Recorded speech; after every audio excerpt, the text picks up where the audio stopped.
Pakistan cricket team के साबिक test कप्तान बाबर आजम इन दिनों अपने कैरियर के बुरे तरीन दौर से गुजर रहे हैं। अपनी पिछली 16 टेस्ट इनिंग में बाबर आजम 50 बनाने से भी महरूम रहे, जिसकी वजह से वो रावलपिंडी टेस्ट के इख्तिताम पर आईसीसी टेस्ट रैंकिंग के टॉप 10 से बाहर हो गए।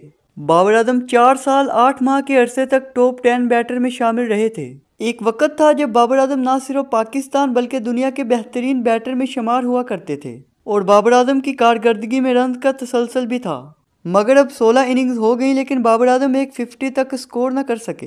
बाबर आजम ने इन 16 इनिंग में 20.28 की औसत के साथ सिर्फ 331 रन बनाए। ये वही बाबर थे जो एक वक्त पाकिस्तान के लिए रन बनाने की उम्मीद हुआ करते थे।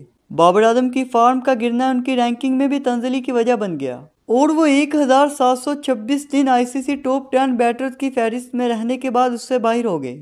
बाबर आजम पहली मर्तबा 15 दिसंबर 2019 को आईसीसी टॉप 10 में शामिल हुए थे, जिसके बाद उनकी तरक्की का सिलसिला शुरू हुआ और वो मुस्तकिल टॉप 10 पोजीशन में रहे। पिछले 4 साल 8 माह के दौरान अक्सर वक्त बाबर आजम टॉप 6 में ही रहे। मई 2021 में उनकी पोजीशन 10वीं हुई थी, लेकिन फिर उन्होंने अपनी पोजीशन बहाल कर ली थी। जुलाई 2022 में बाबर आजम टेस्ट रैंकिंग में टॉप 3 में आए और 2023 के आगाज तक वो टॉप 3 बैटर में ही रहे। बाबर आजम दिसंबर 2023 तक टॉप 5 बैटर में थे, लेकिन अब वो न सिर्फ टॉप 5 से अपनी जगह खो चुके बल्कि टॉप 10 से भी बाहर हो चुके हैं।